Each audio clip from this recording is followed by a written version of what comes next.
It was the greatest miracle that ever happened to Brother Duan, and he would never have experienced it if his bus had not broken down. It was a chilly December day, and Brother Duan, traveling from a northern to a southern province in China, found himself stuck in Hunan province when the bus's engine failed in the cold. On a whim, Duan trudged through the fields, leaving the other passengers huddled inside the bus. At 77 years old, Duan was a house church leader in northern China, but he had no home to call his own. Deeply depressed, he was on his way to mediate a dispute among church leaders.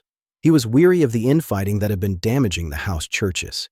As he walked across the frozen field, Duan thought longingly of his wife, who had passed away years earlier. He wished she were alive to listen to him. Then, the thought of his little son surfaced, and a deeper sadness filled his heart. Eventually, Duan found a village and knocked on a door. He noticed a little cross notched on the doorpost. "Is there anyone here who loves the Lord?" he asked. The door opened to a man in his 50s, who welcomed Duan inside. Duan's feet were washed in a basin, an ancient custom of hospitality. He was fed hot congee and steaming vegetables. As they talked, Duan learned the family was excited to travel to hear a dynamic Bible teacher. As they made their way to the meeting, the villagers shared stories of Brother Wang. It was clear that they loved him dearly. One man explained, "Brother Wang helped everyone escape, except our main pastor. When the police arrived, Wang bargained with them. He offered to go to prison if our pastor, whose wife was 8 months pregnant, could go free. The officers accepted his terms, and Brother Wang spent the next 3 years in prison. When they told him Wang was in his early 40s, Duan's face grew pained. I once had a son, whom I knew for just 2 months. He's dead now, but if he were alive, he'd be 42 today. My wife called him the Christmas child because he was born at Christmas time. I called him Isaac because we had despaired for so long of having a child." Brother Duan shared the incredible story of how he and his wife had been evangelists in the 1950s.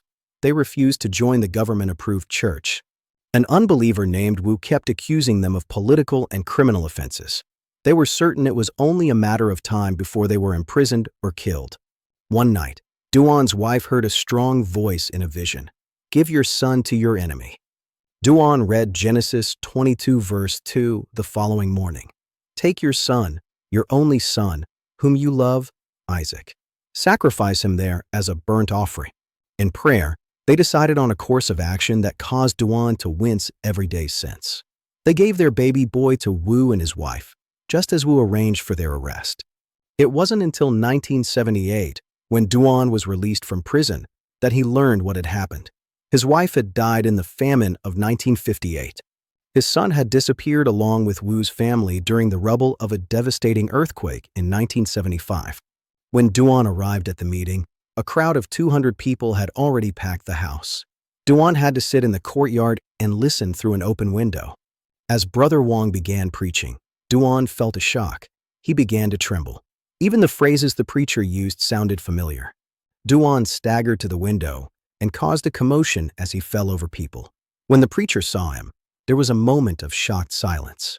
Wang sobbed, "Are you Daddy Duan?" The two men embraced as the crowd wept. Wang shared how he had been raised by Wu.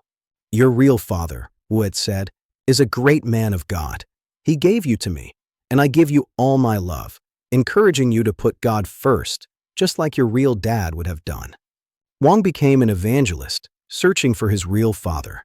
Duan had changed his name so many times to avoid arrest that he was untraceable. The elder of the church declared, "It's December. We have seen our sermon tonight. Christ came into the world to save sinners. That is the essence of Christmas." Just as Duan handed his only son into the care of his enemy, so God handed over his own son to us sinners. Let us rejoice in their reconciliation. This Christmas miracle reminds us of the incredible sacrifice, love, and grace. Just as Duan and his son were reunited, we too can experience ultimate reconciliation through Christ. If this miracle story has touched your heart, please like, subscribe, and share this video. Let us continue to reflect on the true meaning of Christmas.